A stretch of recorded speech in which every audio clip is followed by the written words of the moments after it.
السلام عليكم ورحمة الله وبركاته. الحمد لله رب العالمين نحمده ونصلي على رسوله الكريم أما بعد فقد قال الله سبحانه وتعالى في القرآن العظيم والفرقان المجيد كنتم خير أمة أخرجت للناس تأمرون بالمعروف وتنهون عن المنكر وقال نبينا عليه الصلاة والسلام من رأى منكم منكرا فليغيره بيده فإن لم يستطع فبلسانه فإن لم يستطع فبقلبه وذلك أضعف الإيمان أو كما قال عليه الصلاة والسلام. سبحانك لا علم لنا إلا ما علمتنا إنك أنت العليم الحكيم. எல்லா புகழும் புகழ்ச்சியும் நம்மை எல்லாம் படைத்து வளர்த்து பாதுகாக்கிற ஏக இறைவனாகிய அல்லாஹ் ஜல்ல ஷானுஹு தஆலா ஒருவனை சார்ந்ததாகும். ஸலவாத்தும் ஸலாமும் நமது உயிரினும் மேலான கண்மணி நாயகம் ஸல்லல்லாஹு அலைஹி வஸல்லம் அன்னவர்கள் மீதும் அன்னவர்களின் பரிசுத்தமான குடும்பத்தார்கள், உத்தம சத்திய சஹாபாக்கள், தாபிஈன்கள், தபுஉ தாபிஈன்கள், அக்தாபுகள், அவுலியாக்கள், நாதாக்கள், நல்லோர்கள் மற்றும் உண்டான நம் அனைவர்களும் மீதும் அல்லாஹ்வுடைய கருணையும் சாந்தியும் என்றென்றும் நின்று நிலவட்டுமான. கண்ணியம் மிகுந்த அல்லாஹ்வின் நல்லடியார்களே, ஜமாதுல் அவ்வல் மாதத்தினுடைய ஒரு ஜும்மாவிலே நாம் அமர்ந்திருக்கிறோம். அல்ஹம்துலில்லாஹ்.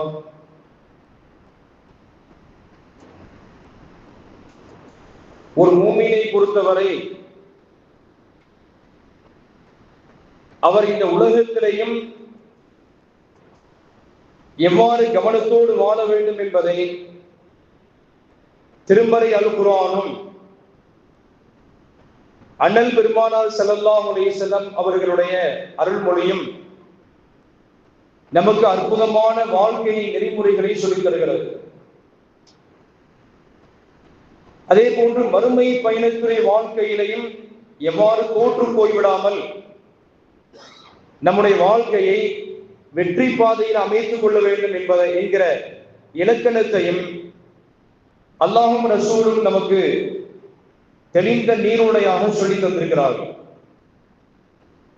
எனவே ஒரு மூமினை பொறுத்தவரை அவர் ஏமாறவும் மாட்டார், ஏமாற்றவும் மாட்டார். நபிகள் பெருமானார் ஸல்லல்லாஹு அலைஹி வஸல்லம் சொன்னார்கள், லா யுல்தகுல் முஃமினு ஃபீ ஜுஹரின் வாஹிதின் மர்ரத்தைன். ஒரு இறை நம்பிக்கையாளர் ஒரு பொந்திற்குள்ளானே 2 முறை கொட்டப்பட மாட்டார் என்று நபி ஸல்லல்லாஹு அலைஹி வஸல்லம் சொன்னார்கள். அப்படியானால் எதேச்சையாக என்றைக்காவது ஒரு நாளைக்கு ஒரு பாம்பு புத்துக்குள்ளான அல்லது ஏதாவது ஒரு ஓட்டைக்குள்ளாலே கையை விட்டுட்டார், அங்கே உள்ள விஷம் சென்று அவரை தீண்டி விட்டது என்று வைத்துக் கொள்வோம். ஒரு தேவல் மாதிரி ஏதாவது கடிச்சிருச்சு, மறுபடியும் அங்கே அவர் கையை விடுவாரா அப்படின்னா விட மாட்டார், கவனமா இருப்பார். ஒரு முறை சரிவிருச்சு, ஏற்கனவே ஒரு முறை கொட்டு வாங்கியாச்சு, இனி வாழ்க்கையில அடுத்த முறை கொட்டு வாங்க கூடாது என்பதற்கு வேண்டிய கவனக்குறைவு இல்லாமல் என்னென்ன எச்சரிக்கை உணர்வோடு இருக்க வேண்டுமோ அனைத்து உணவுகளோடும் கவனத்தோடும் அவர் வாழ்க்கை பாதையை ஒவ்வொரு எட்டுகளையும் அவர் எடுத்து வைப்பார் என்பதைத்தான் நபிகள் நாயகம் ஸல்லல்லாஹு அலைஹி வஸல்லம் தன்னுடைய பாணியிலே லா யுல்தகுல் முஃமினு ஃபீ ஜுஹரின் வாஹிதின் மர்ரத்தைன். ஒரு இறை நம்பிக்கையாளர் ஒரே பொந்துக்குள்ளாலே 2 முறை கொட்டு வாங்க மாட்டார் என்று, இது மூமினுக்கான உதாரணம் என்று ஸல்லல்லாஹு அலைஹி வஸல்லம். வாழ்க்கையிலே நாம் எடுத்து வைக்கிற ஒவ்வொரு அடிகளும் ஒவ்வொரு எட்டுகளுமே, நாம் எட்டி பார்க்கிற ஒவ்வொரு தூரமும் அப்படியானதாக கவனமானதாக இருக்க வேண்டும். இல்லை என்றால் நம்முடைய சூழல்கள் அனைத்துமே நம்மை ஏமாற செய்து இந்த உலகத்திலேயும் நம்மை ஏமாளிகளுடைய பட்டியலை சேர்த்துவிடும், மறுமையிலையும் நாம் ஏமாந்தவர்களுடைய பட்டியலை சேர்த்து விடுவோம் என்பதற்காக நபி ஸல்லல்லாஹு அலைஹி வஸல்லம் இறை நம்பிக்கையாளர் என்பவர் அவர் வாழ்க்கையில ஏமாற மாட்டார், அவர் கவனமாக தன்னுடைய வாழ்க்கை பயணித்து துவங்குவார் என்று நபிகள் நாயகம் ஸல்லல்லாஹு அலைஹி வஸல்லம் அற்புதமான இலக்கண செறிவோடு இலக்கிய நயத்தோடு நமக்கு இந்த வார்த்தைகளை சொல்லி தந்திருக்கிற காட்சியை நாம் பார்க்கிறோம். அன்பிற்குரிய அல்லாஹ்வின் நல்லடியார்களே, ஒரு மூமினை பொறுத்தவரை இந்த உலகத்திலும் மறுமை பயணத்திலே மட்டுமல்ல, உலகத்தினுடைய வாழ்க்கையிலேயும் ரொம்ப கவனமாக நம்முடைய வாழ்க்கையினுடைய நடவடிக்கைகளை அல்லது நம்மை யார் ஆளுகிறார்களோ அவர்களிடத்திலே நாம் நடந்து கொள்ளக்கூடிய முறைகளை எல்லாம் இஸ்லாம் கவனமாக கையாள சொல்லுகிற அந்த காட்சியை பார்க்கிறோம். நபி ஸல்லல்லாஹு அலைஹி வஸல்லம் அற்புதமான உதாரணம் ஒன்று சொன்னாங்க. ஒரு கப்பல் இருக்கிறது, கப்பலில மேல்தளம் ஒன்று இருக்கிறது, அதுல கீழ்த்தளம் ஒன்று இருக்கிறது. மேல்தளத்திலே கொஞ்சம் விஐபிகள் எல்லாம் இருக்கிறார்கள். அதாவது நம்ம போய் யாரிடத்திலும் தேவையாக வேண்டிய தேவையே இல்லை, அனைத்து வசதி வாய்ப்புகளுமே மேல்தளத்தில் இருக்கிறது. குடிப்பதற்கு வேண்டிய தண்ணீர், சாப்பிடுவதற்கு வேண்டிய உணவுகள், அனைத்து விதமான வசதிகளுமே எல்லாமே நம்ம இடத்துல இருக்கிறது.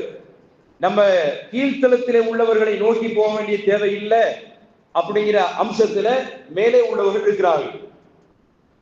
ஆனால் கீழிருந்து அந்த பாமர மக்கள், ஒன்றும் அறியாத மக்கள் தனக்கு தேவையான ஆகிற வேளையிலே தண்ணீருக்காக வேண்டி அந்த மேல் மாடிக்கு போறாங்க. ஸல்லல்லாஹு அலைஹி வஸல்லம் உதாரணம் சொல்வதிலே கூட பெருமானாரை அடித்துக் கொள்ள முடியாது என்கிற அளவுக்கு அற்புதமான உதாரணத்தை ஒவ்வொரு உம்மத்திடத்திலே ஒவ்வொரு காரியத்தை பற்றியும் விளக்கம் சொல்கிற வேளையிலே இப்படியான நெறிமுறைகளோடு அற்புதமான உதாரணத்தை சொல்லி ரசூல் ஸல்லல்லாஹு அலைஹி வஸல்லம் விளக்குவாங்க. பெருமானார் சொன்ன உதாரணம் தான் இது. நபி ஸல்லல்லாஹு அலைஹி வஸல்லம் இந்த பாமர மக்கள், ஒரு வசதி வாய்ப்புகளுமே இல்லாத இந்த மக்கள் அந்த மேல்தளத்திலே உச்சபட்சமான வசதி வாய்ப்புகளை கொண்டு வாழுகிறார்களே, அவங்க இடத்துல போய் எங்களுக்கு கொஞ்சம் குடிக்கிறதுக்கு தண்ணி கொடுங்கனே அப்படின்னு கேட்டாங்க. ஒரு முறை 2 முறை கொடுத்து பார்த்துட்டு அடுத்து கொஞ்சம் சளி படைச்சிருவாங்க, இனியில தண்ணி கேட்டு வராதிங்க அப்படின்ட்டுருவாங்க. இவங்க திரும்ப கீழ்த்தளத்துக்கு வந்து நம்ம ஏன் சும்மா பொழுதனைக்கு அங்க போய் சென்று வந்து கொண்டிருக்க வேண்டும், இந்த கப்பல் கடலிலே தானே ஓடுகிறது அப்படின்னு அவங்க நினைத்து கோடாலி எடுத்து கப்பல்ல ஓட்ட போட்டு கொண்டா நமக்கு தேவையான தண்ணீர் எடுத்துடலாமே என்று முடிவு செய்வார்களே. ஆனால் இப்ப அந்த கப்பல் மூழ்கி போய் இறப்பது என்னவோ இவர்கள் மட்டுமல்ல, சொகுசாக வாழ்ந்தார்களே, நம்ம உயரத்தை யாரும் தொட முடியாது, நம்முடைய அதிகாரத்துக்கு உச்சவரம்புக்கு யாருமே வர இயலாது என்று தவறான கணக்கு போட்டிருந்தார்களே, அவர்களும் சேர்ந்துதான் அழிந்து போயிடுவாங்க என்று அற்புதமான உதாரணத்தை நபிகள் நாயகம் ஸல்லல்லாஹு அலைஹி வஸல்லம் முழு உலகத்துக்கும் இந்த உதாரணத்தை சொல்லி காட்டுகிறார். இதே மாதிரி தான் அதிகார வரம்பிலே உள்ளவர்கள் தனக்கு கீழே உள்ள மக்களை கொஞ்சம் கவனமா கிருபையோடு இரக்கத்தோடு பார்க்க வேண்டும். அப்படி நம்முடைய அதிகாரத்தினாலே, தனக்கு வழங்கப்பட்ட அந்த அதிகாரத்தினாலே நம்மாலே ஆட்சி செய்யப்படுகிற ஆளுமை திறனிலே உள்ள இந்த மக்களை நம்ம நினைச்சா எது வேண்டாலும் செய்யலாம் என்று அந்த ஆட்சியை வைத்தும் அதிகாரத்தை வைத்துக் கொண்டும் படைபலத்தினாலும் பணபலத்தினாலும் இப்படி செய்வார்கள் என்று சொன்னால் ஒரு நாள் அழிவை சந்திப்பது என்பது அந்த மேல்மட்டத்திலே உள்ள அவர்களும் தான் என்பதிலே எவ்விதமான சந்தேகம் இல்லை. அற்புதமான உதாரணத்தை ரசூல் ஸல்லல்லாஹு அலைஹி வஸல்லம் சொல்லி, நீங்கள் கீழ்மட்டத்திலே உள்ளவர்களை கவனிக்கல, உங்களுடைய ஆளுமைக்கு உட்பட்ட மக்களை எல்லாம் நீங்கள் பராமரிக்க தவறினால் அழிவை சந்திப்பது என்னமோ நீங்களும் தான் என்று நபிகள் நாயகம் ஸல்லல்லாஹு அலைஹி வஸல்லம் எச்சரிக்கிறார்கள். அன்பிற்குரிய அல்லாஹ்வின் நல்லடியார்களே, பொதுவாக இந்த உலகத்திலேயும் நாம தொழுதோம், வணங்கினோம், நோன்பு வச்சோம் அப்படிங்கிறது மட்டும் இஸ்லாம் அப்படி நமக்கு சொல்லித் தரவில்லை. தொழுகை மட்டும்தான் இஸ்லாம் சொல்லித் தருகிறது என்பதல்ல. தொழுகைன்னா அதுல உள்ள அனைத்து சட்டத்திட்டங்களையும் நமக்கு சொல்லித் தருகிறது. நோன்பு என்று சொன்னால் நோன்பை பற்றி விலாவரியாக பெரிய பாடமே நமக்கு ரசூல் ஸல்லல்லாஹு அலைஹி வஸல்லம் நடத்தியிருக்கிறாங்க. ஜகாத்து அவருடைய முறைகளை பற்றி சொல்லியிருக்கிறார்கள். அதே போன்று நாம் சார்ந்து வாழக்கூடிய உலகியல் ரீதியான அனைத்து மக்களோடும் இவ்வாறு பழக வேண்டும். நம்முடைய அதிகார வரம்பு எந்த அளவுக்கு இருக்கிறது என்பதை எல்லாம் கவனத்தில் கொண்டுதான் இஸ்லாம் நமக்கு அற்புதமான நெறிமுறைகளை சொல்லுகிறது. அல்லாஹ் நபி ஸல்லல்லாஹு அலைஹி வஸல்லம் அவருடைய அழைப்பு தந்ததனுடைய 4 நோக்கத்தை சொல்கிறார். யுஸக்கீஹிம் யத்லூ அலைஹிம் ஆயாத்திஹி, நபிகள் நாயகம் ஸல்லல்லாஹு அலைஹி வஸல்லம் உம்மத்துக்கு குர்ஆனை ஓதி காண்பிப்பார்கள். வயுசக்கீஹிம், அவர்களுடைய உள்ளத்திலே உள்ள கசடுகளை எல்லாம் பயானின் மூலியமாக, ஒழுக்க நெறிமுறைகளை போதிப்பதன் மூலியமாக அவர்களை பண்பட்ட மக்களாக, நெறி தவறாத மக்களாக, நேரிய வழிகளை பின்பற்றி செல்கிற நன்மக்களாக அவர்களை மாற்றுகிற பொறுப்பு நபி ஸல்லல்லாஹு அலைஹி வஸல்லம் ஒப்படைக்கப்பட்டிருந்தது. வயுஅல்லிமுஹுல் கிதாப வல் ஹிக்மத, அல் குர்ஆனுடைய போதனைகளை எல்லாம் கற்றுக் கொடுக்க வேண்டும். அதே மாதிரியாக வல் ஹிக்மத, ஞானத்தை, நுணுக்கமான கருத்துக்களை எல்லாம் நபிகள் பெருமானார் ஸல்லல்லாஹு அலைஹி வஸல்லம் போதிக்க வேண்டும் என்று மக்களை எப்படி தன் வசப்படுத்தி அவர்களை வழி தவறி விடாமல் செல்ல வேண்டும் என்பதற்கான அழகிய போதனைக்காகத்தான் ரசூல் ஸல்லல்லாஹு அலைஹி வஸல்லம் அல்லாஹ் அனுப்பி தந்தார் என்பதை திருமறை குர்ஆன் சொல்கிறது. நபிமார்களுடைய 1.25 லட்சம் நபிமார்கள் உலகத்தில் வந்திருந்தார்கள் சொன்னால், வந்த அத்தனை நபிமாருடைய பணியுமே அதுதான். அல்லாஹ்வுடைய வேதத்தை மக்களுக்கு போதித்துக் கொடுக்க வேண்டும், ஒழுக்கத்தை சொல்லித்தர வேண்டும், ஹிக்மத் என்கிற ஞானத்தை போதிக்க வேண்டும். அவர்களுடைய செயல்களில் ஏதாவது தவறு இருக்குமேனால் அதை திருத்தம் செய்கிற பொறுப்பு நபிமார்களுக்கு மட்டுமல்ல, அதை சார்ந்திருக்கிற அனைத்து மக்களுக்குமான பொறுப்பு என்பதை திருமறை குர்ஆன் சொல்கிறது. அல்லாஹ் தஆலா சொன்னான், குன்தும் கைர உம்மத்தின், உலகத்திலே தோன்றிய உஹ்ரிஜத்துல் லின்னாசி, மனித குலத்துக்காக வெளியாக்கப்பட்ட அனைத்து மக்களிலேயுமே நீங்கள் தான் சிறந்த சமுதாயம் என்று அல்லாஹ் நம்மை பார்த்தான் சொல்கிறார். எந்த தகுதியுமே இல்லாத நம்மளை பார்த்து அல்லாஹ் தஆலா நீங்க சிறந்த உம்மத் என்று அல்லாஹ் சொல்லிட்டான். எதனாலே சிறந்த உம்மத்? முன்னாலே உள்ள ஆது கூட்டத்தார்கள் ரொம்ப உயரமா இருப்பாங்க. இந்த மடரா பெருசுக்கு அவ்வளவு பெரிய வளர்த்தியா இருப்பாங்க. அப்படியான வளர்த்தி உள்ளவர்கள் நம்ம அல்ல. இரமதாத்தின் இமாத், அல்லாஹ் தஆலா ஆது கூட்டத்தை பற்றி சொல்லுகிற வேளையிலே ராட்சத பிரம்மாண்டமான தூண்களை போன்று உயரம் உள்ளவர் என்று தான் சொன்னார். அப்படிப்பட்ட சிறப்பும் நமக்கு அல்ல. அதே போன்று சமூதல்லதீன ஜாபு ஸஹ்ர பில் வாத், தன்னுடைய கைகளினாலேயே பெரிய பெரிய ராட்சத பாறைகள் எல்லாம் குடைந்து அதை மாளிகையாக, வீடாக மாற்றி அதற்குள்ளாலே தன்னுடைய வசிப்பிடங்களை அமைத்துக் கொண்டார்களே, அப்படிப்பட்ட சமூக கூட்டத்தை போன்றும் நம்ம அல்ல. அவ்வளவு பெரிய பலசாலிகள் எல்லாம் இல்லை. அதனாலே நமக்கு சிறப்பல்ல. முன்னாலே உள்ள மக்களுக்கு எல்லாம் அல்லாஹ் சுப்ஹானஹு வ தஆலா நூஹ் அலைஹிஸ்ஸலாமுடைய காலத்தில் வந்த மக்களுக்கு 1000 வயதுகளை எல்லாம் கொடுத்திருந்தான். நீண்ட வயது, 100 வயசுக்கே நம்ம பெரிய துனியாவில பெருசா நம்ம நினைக்கிறோம். ஆனால் நூஹ் அலைஹிஸ்ஸலாமுடைய காலத்துல அல்லது ஆதம் அலைஹிஸ்ஸலாமுடைய காலத்துல வாழ்ந்த மக்களுக்கு எல்லாம் 1000 வயதுகளை அல்லாஹ் கொடுத்திருந்தான். நூஹ் அலைஹிஸ்ஸலாத்தை பற்றி அல்லாஹ் தஆலா சொல்லுகிற வேளையிலே அல்ஃப ஸனத்தின் இல்லா 50 ஆமன், அவர் இந்த துனியாவில 1000 வருஷம், அதுல ஒரு 50 ஆண்டுகளை மைனஸ் பண்ணிட்டு 950 வருஷம் வாழ்ந்தாங்க. அல்லது நபியாக 950 ஆண்டு காலம் வாழ்ந்தார்கள். அவர் வாழ்ந்த வயது மொத்தம் 1000 வயசு. அதுல நபியாக வாழ்ந்தது 980 என்றெல்லாம் தஃசீர்கள்ல பதிவு செய்யறாங்க. அப்ப 1000 வயதுகள் வழங்கப்பட்டால் நம்ம என்ன நினைப்போம்னு சொன்னா, துனியாவிலே சதமாயிட்டும் நினைச்சிருவோம்.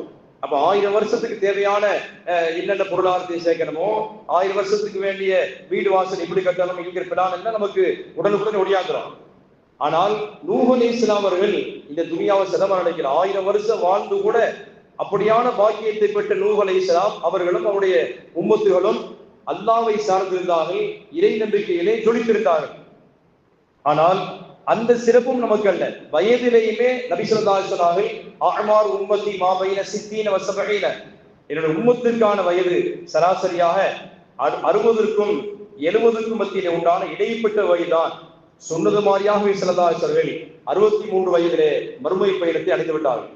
பெருமானார் இந்த உம்மத்துக்கு சொன்னாங்க 60க்கும் 70க்கும் இடைப்பட்ட வாழ்க்கை என்று.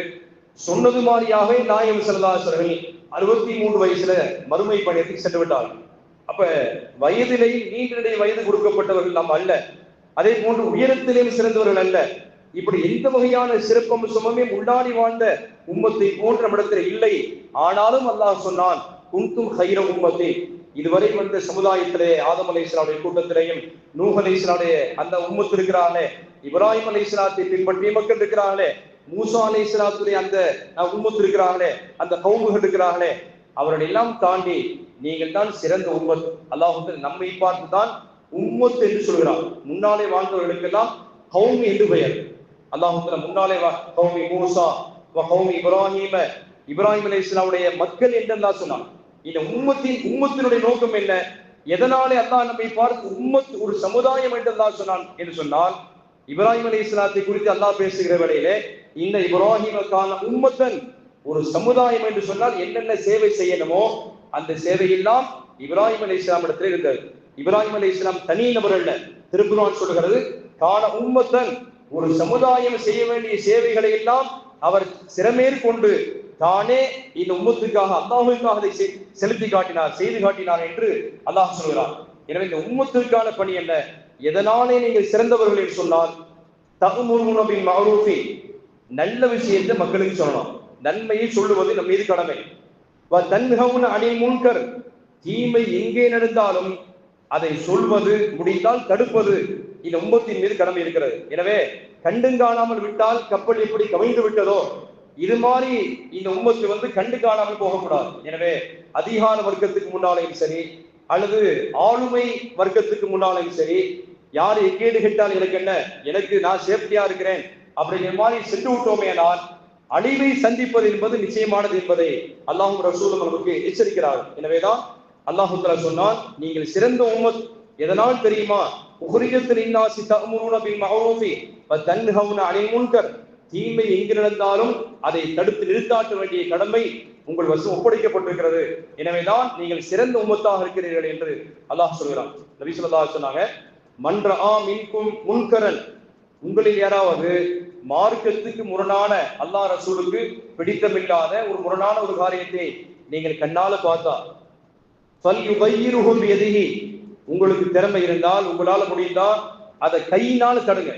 ஒரு இடத்துல ஒரு திருமண சபையிலேயோ அல்லது சமூக அரங்கிலேயோ நம்முடைய கண்ணெதிரே ஒரு அநியாயம் நடக்கிறது என்று சொன்னால் அதை வேடிக்கை பார்த்து கொண்டிருப்பது என்பது ஒரு மூமினுடைய நல்ல பண்பு அல்ல. நபி ஸல்லல்லாஹு அலைஹி வஸல்லம் ஃபல்யுகையிருஹு பியதிஹி, உங்களுக்கு திறமை இருந்தால், உங்களால முடிந்தால் கையினால் தடுங்க. ஃபைல்லம் யஸ்ததி, அப்படி இல்லை கையில தடுக்கிற அளவுக்கு எனக்கு உடல்ல அப்படி எல்லாம் வலு இல்லை, அப்படி ஆற்றல் கொண்டவன் நான் அல்ல அப்படி நினைச்சா ஃபபி லிசானிஹி, தன்னுடைய நாவினால சொல்லுங்க, ஏன்பா இந்த மாதிரி அநியாயம் பண்றீங்க, இது நல்லதில்லை, இது நியாயத்துக்கு முரணானதே என்று உங்களுடைய நாவினாலே அதை சொல்லி தடுக்க பாருங்கள். ஃபைல்லம் யஸ்ததி, நீங்க கையினாலையும் தடுக்க முடியாது அல்லது நாவிலையும் சொல்ல இயலாது என்று சொன்னால் ஃபபி கல்பிஹி, உங்களுடைய உள்ளத்திலேயாவது அதை நினைச்சு வருங்க. நாட்டை வலுபுரிய அநியாயம் நடக்கிறது, யாருமே இதை பார்க்க மாட்டாங்களா அப்படின்னாவது உள்ளத்திலே அதை நினைத்து நீங்கள் வெறுத்து விடுங்கள் என்று ரசூல் ஸல்லல்லாஹு அலைஹி வஸல்லம் நமக்கு சொல்லிவிட்டு, வதாலிக அல்லாஹுல் ஈமான், இது ஈமானுடைய கடைசி தரம் என்று நபிகள் நாயகம் ஸல்லல்லாஹு அலைஹி வஸல்லம் நமக்கு சுட்டிக்காட்டினார். எனவே ஒரு மூமியினுடைய நல்ல பண்பு என்னன்னு சொன்னால், அநியாயம் எங்கெல்லாம் நடைபெறுகிறதோ அதை இந்த நாவினாலே சொல்வது நம் மீது கடமை. அல்ஹம்துலில்லாஹ், இன்றைக்கு முழு உலகத்துடைய இந்த பூமி உருண்டையினுடைய ஒட்டுமொத்தமான கண்களும் அமெரிக்காவினுடைய வாஷிங்டன் நகரத்தை நோக்கி தான் நிற்கிறது. அந்த வாஷிங்டன் அமெரிக்காவினுடைய யுனைடெட் ஸ்டேட் ஆஃப் அமெரிக்கா, அமெரிக்காவினுடைய ஒருங்கிணைந்த மாகாணங்கள் கொண்ட அனைத்துக்குமே தலைவராக அந்த டொனால்ட் ட்ரம்ப் இருக்கிறாரே, அவருடைய ஆளுமைக்கு கீழாலே தான் மற்ற அந்த யுனைடெட் ஸ்டேட்டுகள் எல்லாம் இருக்கிறது, அனைத்து மாகாணங்களும் இருக்கிறது. அதிலே யார் வரக்கூடாது என்று அந்த நாட்டை ஆண்டு கொண்டிருந்த அந்த அதிபர் நினைத்தாரோ, அவருடைய நினைப்பு மட்டுமல்ல, உலகத்தினுடைய பல்வேறு சட்டாம்பள்ளைத்தனமான அதிகாரம் எல்லாம் யார் ஆட்சி அதிகாரத்துக்கு வந்து விடக்கூடாது என்று எதிர்பார்த்தார்களோ, அந்த எதிர்பார்ப்பை தகர்த்தெறிந்து அல்லாஹ் சுப்ஹானஹு வ தஆலா இன்று ஒரு உச்சாணி கொம்பிலே அந்த வாஷிங்டன் நகரத்தினுடைய மேயராக மம்தானி என்கிற ஜொஹரான் மம்தானி என்கிற ஒரு முஸ்லிமை அதிகாரத்துடைய உச்சவரப்படி அல்லாஹ் தஆலா உட்கார வைத்திருக்கிறான். அல்ஹம்துலில்லாஹ், அவரை அமெரிக்காவுடைய அதிபராக ஆக்குவதற்கு அல்லாஹ் தஆலா தௌஃபீக் செய்வானாக. உலகமெங்கிலும் ஹிதாயத்தை நேர்வழியின் பிரகாரம் மக்களை நடத்தாட்டுவதற்கான பாக்கியத்தையும் அல்லாஹ் தஆலா தந்தல்வானாக. இது அந்த நாட்டினுடைய அதிபருக்கு மட்டும் புளியை கரைக்கவில்லை, உலகத்தினுடைய பல்வேறு நாட்டினுடைய தீமைக்கு சொந்தமான நடவடிக்கை மேற்கொண்டிருக்கிறார்களே எல்லாருக்குமே இப்படி ஒரு அதிகார வரம்பிலே இப்படி ஒரு மனிதன் உட்கார்ந்து இருக்கிறானே, ஏழைகளுக்காக நான் பாடுபடுவேன், உச்சபட்சமான செல்வந்தர்களிடத்திலிருந்து வரியை நான் வாங்கி ஏழைகளுக்கு செலவழிப்பேன் என்று சொன்னதினாலே ஒட்டுமொத்தமான செதறாமல் அனைத்து வாக்குகளையும் அவர் பெற்றிருக்கிறார். பெரிய ஆச்சரியமானது. அது மட்டுமல்ல, அடுத்த துணை மேயராக தேர்ந்தெடுக்கப்பட்ட அந்த பெண்மணியும் ஒரு இஸ்லாமிய மார்க்கத்தை சேர்ந்தவர் என்பதிலே ரொம்பவே அகமகிழ்ந்து போயிருக்கிறோம். அல்ஹம்துலில்லாஹ், எந்த இடத்துக்கு வர முடியாது என்று உலகமெல்லாம் அந்த இடத்தை தீவிரவாத கட்டமைப்பாக செய்து வைத்திருந்தார்களோ அதையெல்லாம் தகர்த்தெறிந்து அல்லாஹ் நினைத்தால் எந்த இடத்துக்கு உச்சவரம்பை அடைய முடியாது என்று உலகம் தன்னை அணை கட்டி தடுத்து நிப்பாட்டி இருக்கிறதோ அந்த இடங்களை எல்லாம் தகர்த்தெறிந்து விட்டு அப்படியான அதிகாரத்தையும் உச்சவரம்பையும் நான் தருவேன் என்று அல்லாஹ்வுடைய வாக்குறுதிக்கான அடையாளம் தான் இது என்று சொன்னால் மிகையான வார்த்தை அல்ல. அல்ஹம்துலில்லாஹ், அது மாதிரியான ஒரு ஆளுமையை உலகம் முழுவதும் அல்லாஹ் தந்தவர்களுக்கு நாம் அல்லாஹ்விடத்திலே பிரார்த்திக்க கடமைப்பட்டிருக்கிறோம். எங்கெல்லாம் சமுதாய மக்கள் வஞ்சிக்கப்படுகிறார்களோ, ஒடுக்கப்படுகிறார்களோ, அங்கே எல்லாம் அல்லாஹ்வுடைய கடமை இருக்கிறது. வலல்லாஹி, அல்லாஹ் மீது கடமை இருக்கிறது. அங்கே எல்லாம் ஒரு நேர்மையான ஒரு ஆளுமை திறனை அல்லாஹ் நிச்சயமாக கொண்டு வந்து சேர்ப்பான் என்பதிலே எந்த விதமான சந்தேகம் இல்லை. நமக்கெல்லாம் வரலாறு தெரியும். யூசுப் அலைஹிஸ்ஸலாம் அவங்க சிறைச்சாலையிலே கைதியாக உள்ளே செல்லப்பட்டார்கள். அது ஒரு நீண்ட வரலாறு. அவங்க சிறைக்குள்ளிலிருந்து சிறைச்சாலைக்குள்ளால இருந்ததிலிருந்து நம்ம பேசினால் அந்த விஷயத்துக்கு பொருத்தமா இருக்கும். சிறைச்சாலையிலே ஒரு சிறை கைதியாக அவங்க இருக்கிறாங்க. அந்த நாட்டினுடைய அரசர் ஒரு கனவு காண்கிறார். 7 தடிப்பமான குண்டான மாட்டை 7 ஒல்லியான மாடு முழுங்குகிறது, சாப்பிடுகிறது. இந்த கனவுக்கு என்ன விளக்கம்னு தெரியாம அந்த அரசர் அதிர்ந்து போய், இப்படி ஒரு கனவு கண்டிருக்கிறேன், நான் இப்படி வரலாற்றில் பார்த்ததே இல்லை, இந்த கனவுக்கான விளக்கத்தை உங்களில் யாராவது சொல்ல முடியுமா என்று கேட்ட பொழுது, இந்த ஊர்ல யூசுப் அப்படின்னு ஒருத்தர் இருக்கிறார், யூசுப் அலைஹிஸ்ஸலாம். அவர் சிறைச்சாலைக்குள்ளாக இருக்கிறார். அவர் கனவுகளுக்கு அற்புதமா விளக்கம் சொல்வார் என்ற உடனே அவரிடத்தில் சென்று கேட்டு வந்தார். யூசுப் அலைஹிஸ்ஸலாம் சொன்னார்கள், இனி வரக்கூடிய ஆண்டிலே 7 வருஷம் அல்லாஹ் இந்த பூமியிலே சரியான மழை தண்ணி இல்லாமல் உணவு பற்றாக்குறை ஏற்பட்டு அல்லாஹ் பஞ்சத்தை வழங்குவார். 7 ஆண்டுகள் பஞ்சம் ஏற்படும். அதை நிவர்த்தி செய்வதற்கான அந்த சூட்சமத்தை, அந்த ஞானத்தை அல்லாஹ் எனக்கு வழங்கியிருக்கிறான். எனக்கு அதிகாரம் வந்தால், நான் அந்த அதிகார இடத்திலே நான் இருப்பேனேயானால் அதை சமாளிக்கக்கூடிய திறமைகளை அல்லாஹ் எனக்கு வழங்கியிருக்கிறான் என்று சொல்லி முடித்தார்கள். ஆட்சி அல்லாஹ் யூசுப் அலைஹிஸ்ஸலாத்துக்கு வழங்கினான் என்று திருக்குர்ஆன் சொல்கிறது. ஆட்சியை அதற்குரியவர்களிடத்திலே வழங்குகிற வேளையிலே அந்த ஆளுமை திறனை மேம்படுத்தி ஏழை எளியவர்களை எல்லாம் யூசுப் அலைஹிஸ்ஸலாம் அவர்கள் தானியங்களை வழங்கி முதலாக உலக வரலாற்றிலே ரேஷன் கடையை அறிமுகப்படுத்திய பெருமை அதில் செய்தா யூசுப் அலைஹிஸ்ஸலாம் அவர்களை சாரும். அவங்கதான் உலகத்துல ரேஷன் கடையை அறிமுகப்படுத்தி ஏழை மக்கள் எல்லாம் அவர்களுக்கு உணவு தானியங்களுக்கு சிரமம் ஏற்பட்டு விடாமல் தானியங்கள் பஞ்சகாலத்திலே கூட கிடைக்க வேண்டும் என்பதற்கான திட்டங்களை வகுத்து அந்த 7 ஆண்டு காலத்திலே கடுமையான பஞ்சத்திலே கூட உணவை விநியோகம் செய்திருந்தார்கள் என்பதை எல்லாம் வரலாற்றிலே பார்க்கிறோம். எனவே அந்த அப்படியான உச்சவரம்புக்கும் அதிகாரத்துக்கும் யார் ஈமான் கொண்டிருக்கிறார்களோ, இறை நம்பிக்கையோடு நேரிய வழியை மக்களை கொண்டு செலுத்த முடியுமோ, அப்படியான மக்கள் அந்த அதிகார வரம்பிலே வருகிற வேளையிலே தான் மக்களுக்கு நிம்மதியும் மக்களுக்கு அசௌகரியமான காரியங்களும் ஏற்படாது என்பதிலே எவ்விதமான சந்தேகம் இல்லை. அல்ஹம்துலில்லாஹ், நம்ம இந்த துனியாவுடைய உலகத்திலே வாழுகிற காலம் எல்லாம் ஒரு மூமினை பொறுத்தவரை நபி ஸல்லல்லாஹு அலைஹி வஸல்லம் சொன்னது மாதிரியாக மூமின் எடுத்து வைக்கிற எட்டுகள் அனைத்துமே ரொம்ப கவனமானதா இருக்க வேண்டும் என்று மார்க்கம் சொல்கிறது. ஒரு நகைச்சுவைக்காக ஒரு செய்தி சொல்ல நாம் கடமைப்பட்டிருக்கிறோம். 2 அண்ணன் தம்பி இருந்தாங்க. 2 பேர் அண்ணன் தம்பி இருந்தாங்க. அந்த அண்ணன் தம்பியுடைய இந்த பிள்ளைகளுடைய பெற்றோர்கள் மௌத்தாகிட்டாங்க. மௌத்தாகிற வேளையிலே அந்த தகப்பனார் சொன்னார், பெற்றோர்கள் சொன்னாங்க, இந்த மாதிரிப்பா தம்பி ரொம்ப கொஞ்சம் அப்புறாணியான பையன், அதாவது விவரம் தெரியாத ஆளு, நீ அண்ணனா இருந்து அந்த பையனை காவந்து பண்ணிக்க, நல்ல விதமா காப்பாற்றி வச்சு சொத்து பத்துலாம் கொஞ்சம் பராமரிச்சு அவனுக்கு திருமணம் செஞ்சு வச்சு எல்லாத்தையும் நல்ல விதமா செய்து வைப்பாயாக என்று சொல்லி வாக்குறுதியை வாங்கிட்டு தகப்பனா மௌத்தாயிட்டார். இப்ப தாய் தந்தை இறந்த பின்னால அந்த அண்ணன் கூப்பிட்டார், தம்பி வாப்பா, இந்த மாதிரி அத்தா பொறுப்பண்ணா எங்க உடைச்சிட்டு மௌத்தாயிட்டாரு, அதனால இந்த மாதிரி பாகங்கள் எல்லாம் சொத்துக்களை எல்லாம் நம்ம சரிசமா பிரிச்சிருவோம், வெளியில பாக்குறதுக்கு சரிசமா பிரிக்கிற மாதிரியே தெரியும், அப்படி அந்த மெத்தேடில, ஆனால் உள்ளுக்குள்ள பார்த்தால் எவ்வளவு தீமை செஞ்சிருக்கிறான் என்று இவன் கொஞ்சம் விழித்து கொண்ட பின்னாலே தான் அவனுக்கு தெரிய ஆரம்பித்தது. தம்பியிடத்தில் சொன்னால், அத்தா விட்டுட்டு போன சொத்து 4 தான், வீடு, அதே மாதிரி ஒரு மாடு இருக்கிறது, ஒரு பலம் தரக்கூடிய ஒரு மரம் இருக்கிறது, அதே போன்று ஒரு போர்வை இருக்கிறது, இந்த 4ஐயும் பிரிச்சுக்கிறேன்.